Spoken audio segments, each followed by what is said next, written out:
Y'all ready to be history? Get started. Welcome. Hi. Hello, everyone. To the Pro Audio Suite. These guys are professional. They're motivated. With Tech to the VO stars. George Whittam, founder of Source Elements. Robert Marshall, international audio engineer. Darren Robbo Robertson and global voice. Andrew Peters, thanks to Tribooth, Austrian Audio, making passion heard. Source Elements. George the Tech Whittam.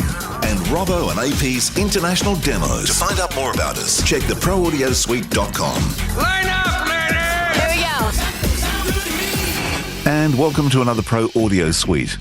I'm back, as you may have guessed, after the last couple of weeks of not doing the intro. Where is Robert? He does such a good job. Actually, you did one as well, I think, from memory, Robbo. I think I did have a crack, yeah. You did have a crack, yeah. I'm certainly shouldn't give up my day job.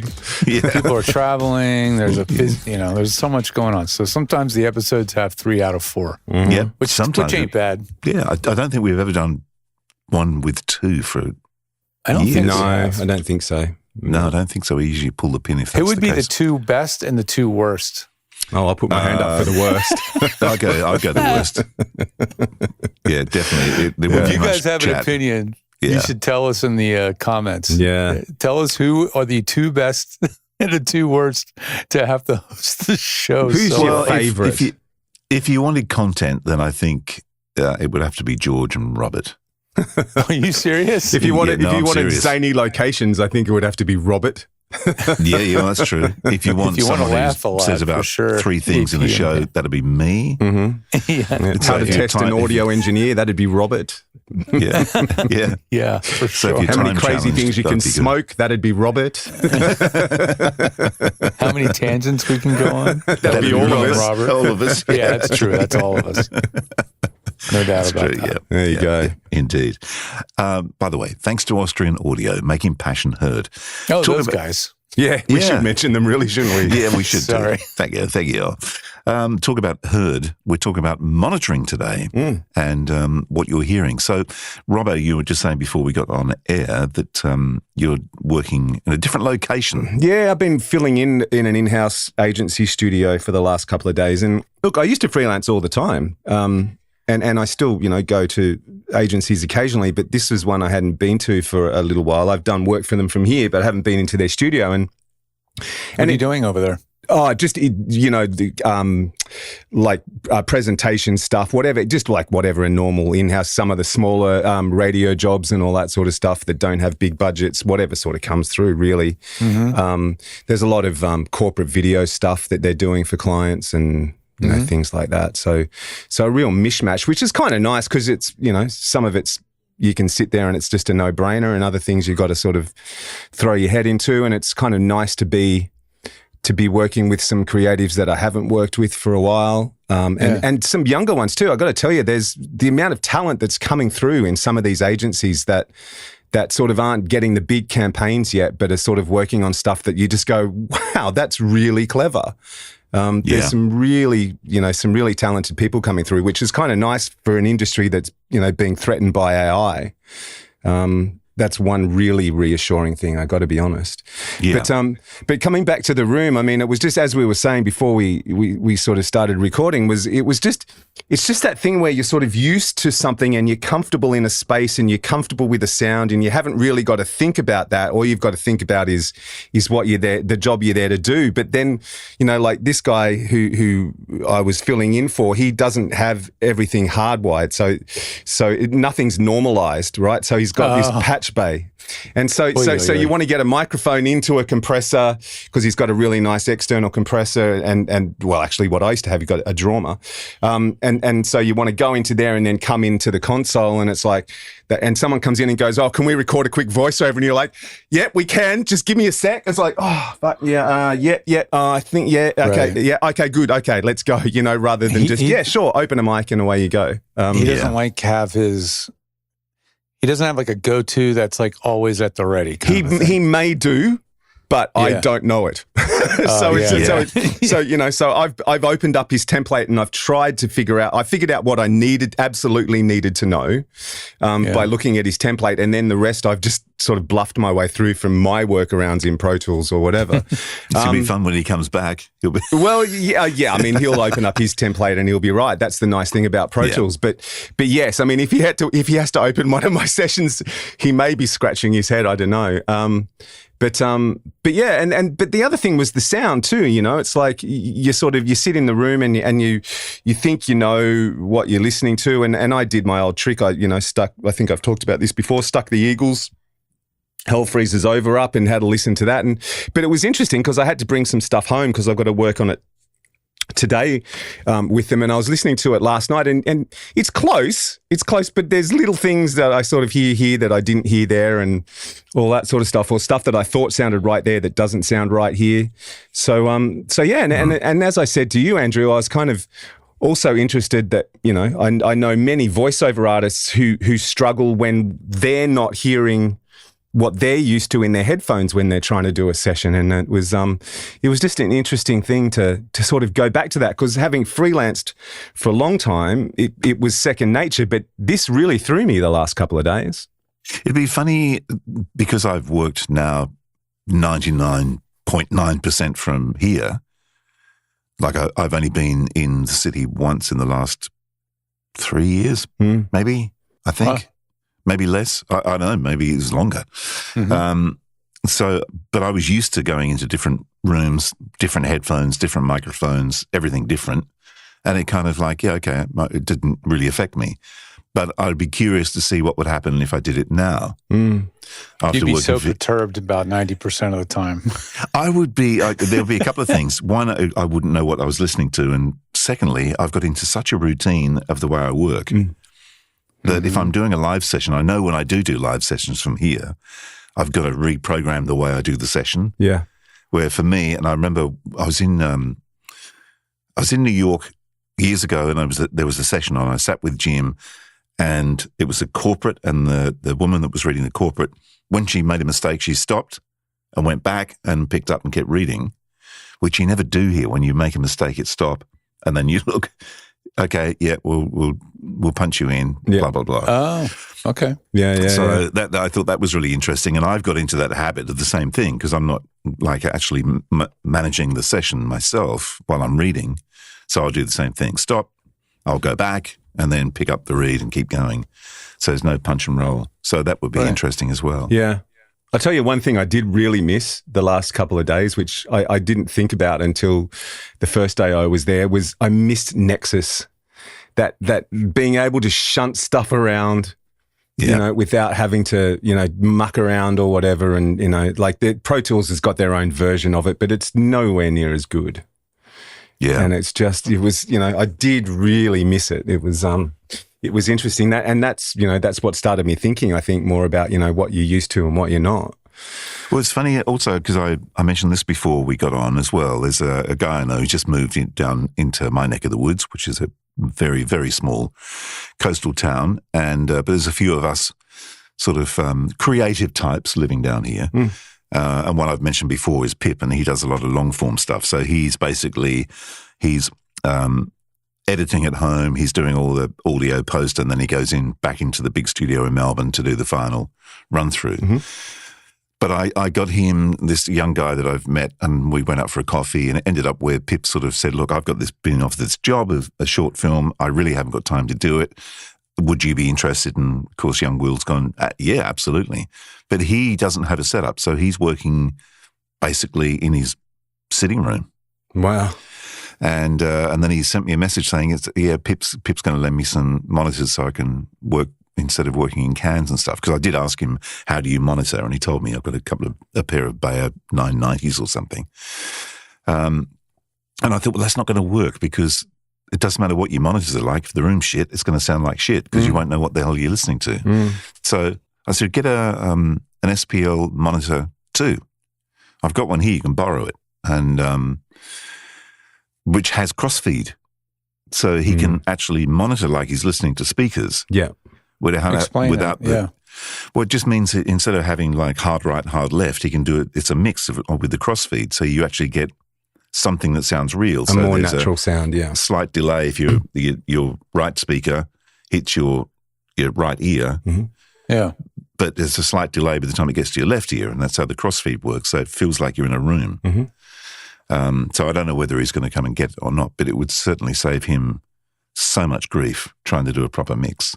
Yeah, that's tough, mixing solely in headphones. I mean, I use them as a reference, but and certainly did rely on them the last couple of days. But I don't think I could mix solely in headphones. I think I would go batty. Where else do you get a crossfeed? I know SPL, that's one of their big selling points. Waves do some room emulations. That's becoming a big thing now, right? They're emulating rooms, but those are doing a lot more DSP and convolution reverb and all sorts of other stuff. The crossfeed's very simple as far as I can understand.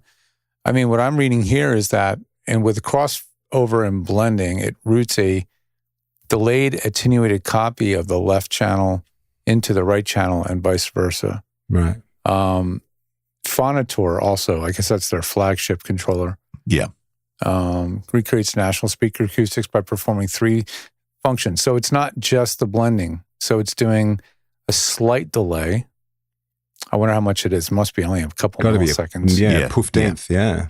Right. And then frequency shaping, it applies a low pass filter to the blended signal because your head absorbs some of the high frequency sounds as it travels from the left speaker to the right. Some heads more than others. No, I was going to say, exactly. Yeah. Depending on how much hair you have. Yeah. How big your head is. Yeah. Whether you're a mum's torture or not. And then there's a level and time simulation. It factors in the distance between your ears to calculate the exact timing difference, phase shift, and volume drop. So it's a lot more than just what I thought, which was just literally mixing the left and right together. So it's a pretty sophisticated process. But I don't know a lot of people who have said that I can rely on it for my mixes.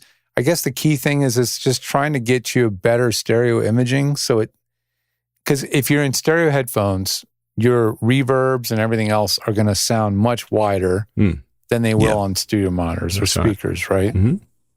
Absolutely. And so you'll have a tendency to maybe soak. Maybe, I don't know if you'd have the tendency to use less reverb. You would probably, or you might pull back your timing or something like that. Yeah, perhaps. Yeah, and then you might pan things. You wouldn't pan things as hard left and right because it would really throw you off being really hard left and right. But like on speakers, you wouldn't hear the panning as much. So yeah, it makes a lot of sense. You need to compensate for that. And the fact you can adjust it as well, because I just went through that whole thing and sort of basically passed out when I got halfway through the instructions. I was going to say, how the hell do you know when you've hit the right amount of that knob? How do you know? Yeah, don't know. I think once you set, you can take it somewhere where you know, like we were talking about before. Yeah. Use as a reference, and then you can get an idea of like, that was too much, or that wasn't enough. Yeah. And then that adjust it. And once you adjust, just leave it, walk away, and don't touch it. Yeah. Yeah. I think you'd have to set it up in a monitoring environment. That's your home environment, your main studio, whatever that you listen to the most. Yeah. Put on the headphones, switch A/B between your monitors and your headphones, and kind of keep dialing it until the stereo sound field, I guess, sounds similar, I suppose. It's funny how many music people still use the car. Like I'm on a lot of forums and all that sort of stuff, and all these, young music producers who are doing some amazing work, but, they're still taking the stuff to the car and throwing it up and having a listen. And it's like, well, I get that. But I mean, that was how it used to be. You used to get a cassette. I can still remember back in the 80s where, guys I knew, the INXS guys, for instance, would always come home with a cassette. And I was in the car one day, and Kirk, who's the sax player and guitarist and singer, had a cassette they were recording at Air Studios in London. I've still got the cassette here because just so he can keep it. I can't even think what it was now. I think it could have been Listen Like Thieves. Not sure. But we were driving around the car with the cassette playing and just getting an idea of what it sounded like, which is pretty cool. Yeah. Well, today's my birthday, by the way. Today I turned 57. So I was already feeling old, but I saw a video not all that long ago, speaking of Kirk, and they've re-released the Listen Like Thieves for like its 40th anniversary or something. They've re-released it on vinyl, and I was like, fuck, am I really that old? Yeah. It's like, it's when funny. stuff you listen to as a teen is having its 40th anniversary, that pretty much dates you immediately. Yeah. I know. God, I remember standing on Turramurra Station as a kid going to school, having arguments with my mates because I loved INXS and they loved Midnight Oil, and we were arguing over who was better. I mean, Americans will be going Midnight who? Oh, no, they probably wouldn't. No, Midnight Oil. Midnight Oil would. Yeah, we used to argue over who was, who was better and all that sort of stuff. Oh, fuck, is that really 40 years ago? Am I really that old? It's funny, because there's so many stories because I was kind of pretty well embedded in INXS at that point. Because of Kirk, because we were really good mates. So, and I get calls from their manager going, "Look, we're trying to come up with a title for the new album, and these are a couple of things we've got Falling Down the Mountain, Kiss the Dirt, or Listen Like Thieves. What do you reckon?" I'm like, "Oh, I like Kiss the Dirt. That sounds really good." Yeah, good song too. Yeah. Anyway, end up being Listen Like Thieves, but yeah, funny.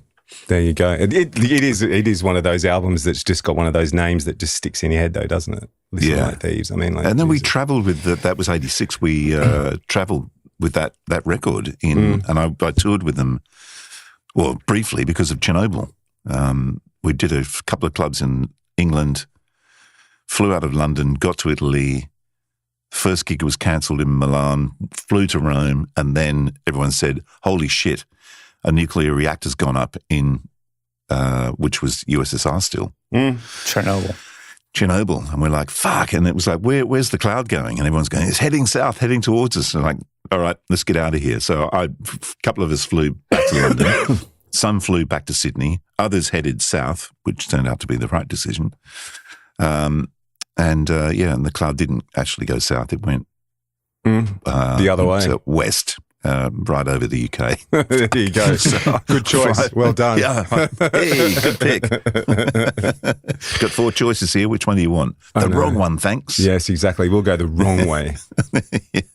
Interesting, though. Which is a tangent, of course. There you go. We've done the tangent. Yeah, there we go. We've done our tangent now. The monitoring, in terms of monitoring, I mean, I'm still relying on headphones because I have a different kind of duty than I am. I'm not mixing. I'm not doing mixes for television or music. I'm really just analytically listening. So for me to really trust what I'm hearing analytically, then I'm pretty much always wearing sealed headphones.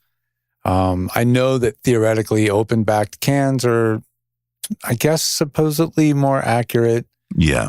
But again, I'm trying to block out all outside noise, really seal off and just listen to what I'm hearing. But it's also because I didn't have a monitor system in my own listening environment that I would trust to be close to accurate because I just hadn't done any tuning. But recently I swapped out these Yamaha HS5 monitor speakers that really look nice and they're Yamahas and they should be really good. But I was hearing some distortion and some stuff I didn't like. And I was like, maybe I should try some other monitors. And I was like, man, I got those Paradigm mini monitors sort of taking abuse in my garage where they're being used for everything except proper listening environment. And I know there's so many people that respect those speakers. Let's try them out. Grabbed them, brought them up. I needed an amp, so I bought a Fosse Audio TB10D. Fosse is one of these like super budget hi-fi brands, right? Their stuff's very compact. Just a little thing that's not much bigger than it's about the size of a Scarlett Solo. It's about, for all of us listening, a lot of us know what that is. With the knobs on the short side. So it's long and skinny. And it's got volume, treble, and bass, and just a power switch. That's it. No Bluetooth, nothing. And I decided to patch it into my Rode and start listening. And I was like, holy smoke, this is a good sounding system. The detail is there, the low frequency extension of these speakers, even though they're rated at, 50, they go way below that when they're coupled or sitting in a small room, with a wall right behind them. Yeah. They really drop. I mean, I can get usable down to 45, 40, even 35 hertz easily out of these speakers. That's cool. Just pretty amazing. Yeah. And then, but the problem was I could not in any way trust these to make an EQ judgment because the low mid or the mud range was out of control, like really bad. Yeah. I'd be listening to something with any bass, electric bass or something. They'd play up the neck, and all of a sudden it would just jump out at you. Like, oh gosh. Yeah. So I was thinking of getting the usual suspects for EQ. There's some pretty, complex software you can get. But then I stumbled on something called EQ Mac, obviously a Mac app. But the reason why it works as well as it does, because it's easy and it inserts itself into the sound driver in a very easy to understand way. I can figure out how to do it. And and I'm just using it on its free mode, and it has a 10-band graphic. And that was enough, thankfully, because it had 120 hertz band. And that was the sweet spot. I pulled that down 7 dB at least, and dramatically smoothed out the response of the speakers. And now I'm really enjoying. I've just been while I'm in here listening to all sorts of great playlists of music I keep finding of, there's tons of playlists of people saying best songs for testing your speakers. Yeah. Or audiophile this and that. And it's kind of fun because I'm hearing certainly some music I'm really familiar with, like Dire Straits, or, some of those other venerably, like you said, you mentioned the one that you like to use, Robbo. Hell Freezes Over, yeah. Hell Freezes Over, Eagles. Yeah. And so I listen to these things and I'm discovering tracks and going, whoa, I can see why that's on this playlist. Because some of the stuff on the playlist is there because it really uses the speakers at full range. I mean, from the very top air down into the basement. And those speakers are putting out, again, low frequency tones that I didn't think bookshelves could possibly output, and it's pretty amazing. So it's kind of made me excited listening to speakers again. Are they naturally in that 120 range? Are they naturally that honky that you've had to pull out? Because 7 dB is not a small amount. No, they're not outdoors. They wouldn't be. No, I mean, I've used them outside. I suppose. Yeah. Get them out of a chamber, and the speakers are, they're reasonably accurate. They're known in the audiophile community of having a bit of a V shape, right? EQ, right? Not clinical. Yeah. Not a very forward mid range. Just a nice sounding speaker. Yeah. Yeah. So a pleasant hi-fi speaker, not a clinical hi-fi speaker. Yeah. And that's kind of fits my sensibilities. It's the way I like to monitor. My headphones tend to be on the V-shaped side. But a guy who has an opinion about monitor speakers just walked in the room. There he is. He's just joined us, but is he recording before he opens his mouth? Okay. Are you all right, Robert? Oh, I'm sorry to hear that. If you don't record. Shall we carry on recording and wrap, now? Or shall we? They're here. Okay. Okay, cool. We're talking about monitoring and the challenges that come with moving rooms or working in other people's rooms or having to swap monitors for headphones. And so I just don't trust monitor speakers ever for what I do. But the paradigms now with an EQ inserted are doing a pretty fair job. I'm really happy. You don't trust monitors even after you've had a chance to sit down and listen to them, or you just don't like. I don't. Well, not in my 10 by 11 foot bedroom in my apartment. Yeah. No. Yeah. I would have to do some serious bass trapping on this wall back here to knock down that 120 hertz bump. I mean, it is. Yeah. I mean, I can't say that I've had a lot of luck mixing on headphones ever. Anytime I wouldn't say I would want to mix on headphones if I didn't have to. Well, but then again, I'm not mixing. I'm listening on an analytical level. So headphones are fine. I'm just analyzing people's audio. I need to tell them if it sounds boomy, and I need to make a judgment on EQ or whatever. So if I was using my monitors and I didn't flatten their EQ, I would be notching out 120 on everybody's audio, thinking it all sounded muddy. They'd listen to it back and go, it sounds thin, or what happened to my, the low end of my voice, So I have to be careful to make sure what I'm doing is honest. We're also talking about, before you got on, Robert, a guy who I know is going to mix in cans, and I said to him, I have a SPL Monitor 2, which has crossfeed, and I offered to lend it to him so he could do a mix of a short film. And we were just talking about that, working with crossfeed and also all the features that the SPL has to offer. Have you ever used anything like that? Like Waves has their fake control rooms, and a bunch of other companies have fake control rooms. I've never actually used those. I could see how in theory that would do the trick. I mean, ultimately, it's literally just waves going in your ear. So I could see that working. I just haven't spent much time on those. The cool thing about the Waves ones, and I'm sure there are others that do this too, but I've only used the Wave ones because I've got the license. But the cool thing about the Waves ones is they've got a head tracker, right? So it uses your camera, and so you turn your head and you get the same effect as if you were sitting in the room. Which I kind of like. Yeah, the Waves thing that I have used is the fake 5.1 thing. I use that every now and then on the road, or the fake 5.1 for headphones. NT. I forget the name of it, but it's not like, like, ooh, you're in Ocean Way now. but it is like a pair of speakers ish, and then you have a sense of what's behind you, and you can get a sense of the 5.1 mix. It's like a fake 5.1 surround set in your headphones. Well, if they give you 5.1, they must be able to give you a 2. Oh, definitely 2 channel. Yeah, it just doesn't have any specific room to it. I see. Yeah. Right, because that's another big, it's one thing to emulate speakers, but it's another thing to emulate speakers in a space. Right. I mean, I can tell the 5.1 don't mean anything unless they're in a space, right? NT, whatever, I should find the name of it, but it definitely has a sense of space. It's definitely emulating speakers, but it's not some branded room, flaws and all, Yeah. So they don't show pictures of this is the sound of Ocean Way. They do that. They do that with their other products. This one just shows like 5 speakers, essentially. Got it. Waves INXS. There it is. Virtual mix room over headphones. That's the one. Got it. And as usual, it's $35. Very affordable. So.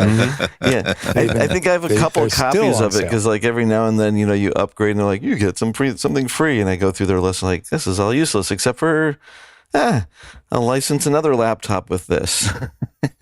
Yeah, exactly. Something I can actually work with. Yeah, I would say that. Yeah, the only way you could really trust that is to do extensive A/B test between your studio monitors. That you already have and get to a point of something being familiar. But I can't imagine wanting to emulate a room you've never been in your entire life. What use would that marketing? Have? None. Marketing, exactly. What would be jealousy? I don't get it. Yeah. I mixed weird. this whole, I hope you guys like the mix. I did it as though I was in a room I've never been in before. What do you guys think? Yeah. And also the other thing is what headphones are you wearing? So it's going to sound different. Depending on I forget how they do it, but supposedly I would assume they have some calibration for that. They must have a list.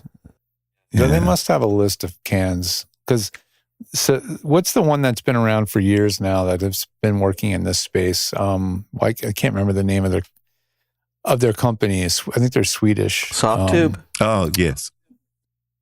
Is it Softtube? Did they get bought by Softtube? I feel like there's another product software brand. Whose name is we're all slipping. Like they have Sound ID. Sound ID is like one of their licenses. Sonus or something like that. Yeah, we're all drawing a blank, but they've been doing this. They're doing more room correction, and then they do. I think they let you carry your control room with you. That's compelling, right? If you could emulate your actual control room in your cans, I do think that's highly more useful than here's some real estate that you can't live in. But definitely. Yeah, Sonarworks. But that would take a fair amount of Sonarworks. Sonarworks, right. That would take a fair amount of measurement too. So you'd have to, do proper measurement and such. I'm sure they have a system for doing all that. That's very easy to follow. And the interesting thing, exactly, Sonarworks embedded it into the Apollo as well. So that's another interesting thing. Boy, there's a big win getting that into the Apollo. Yeah, into the monitoring section of the Apollo.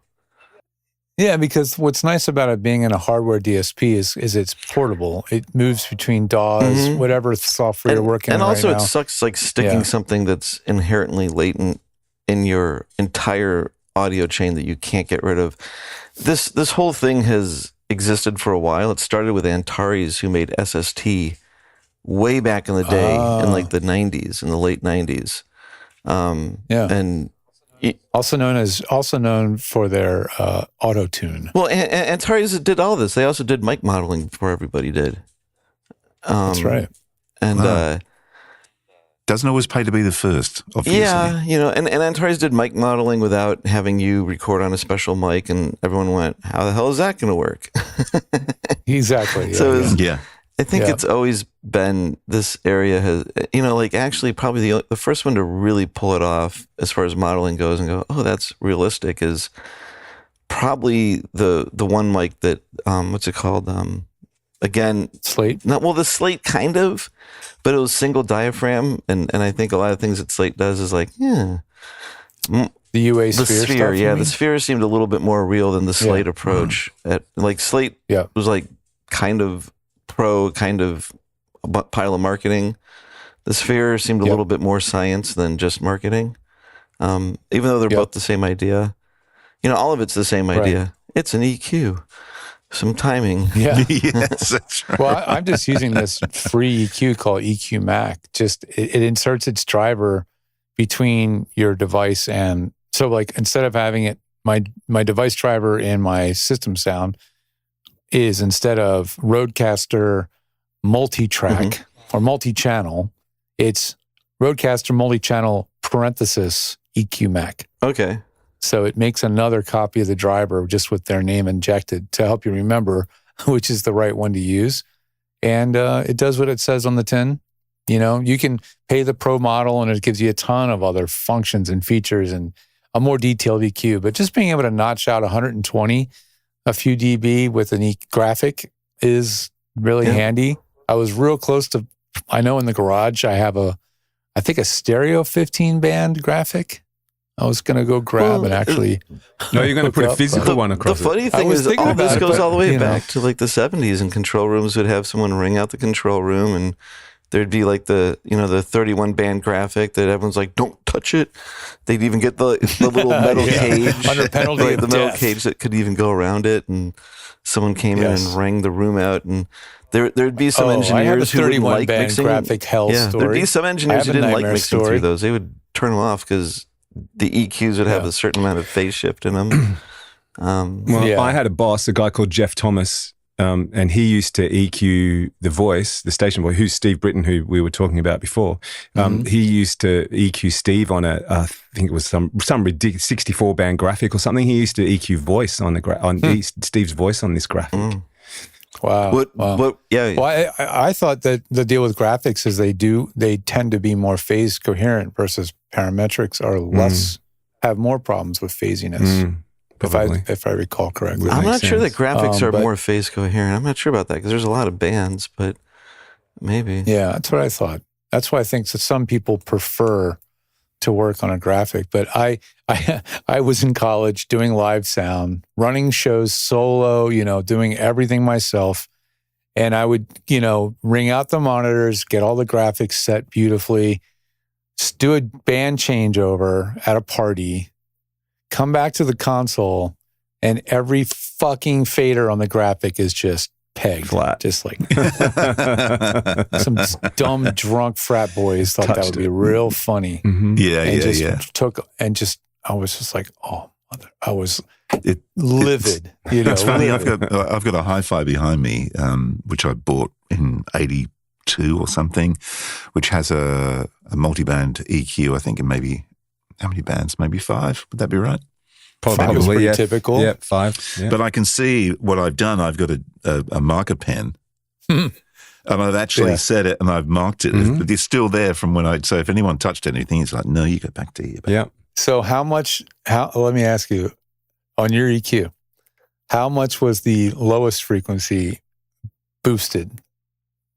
Do you remember? Because mine was always boosted. I wonder if I can see it from here. Always. But while Andrew looks at that, you would have done this though, Robert. In the old analog days, you used to use a China graph, and you would mark all your EQ settings on the console and stuff, so that especially like in radio, because you'd be making EQ changes during the mix. and so you'd have like 3 or 4 Chinograph marks on an EQ pot.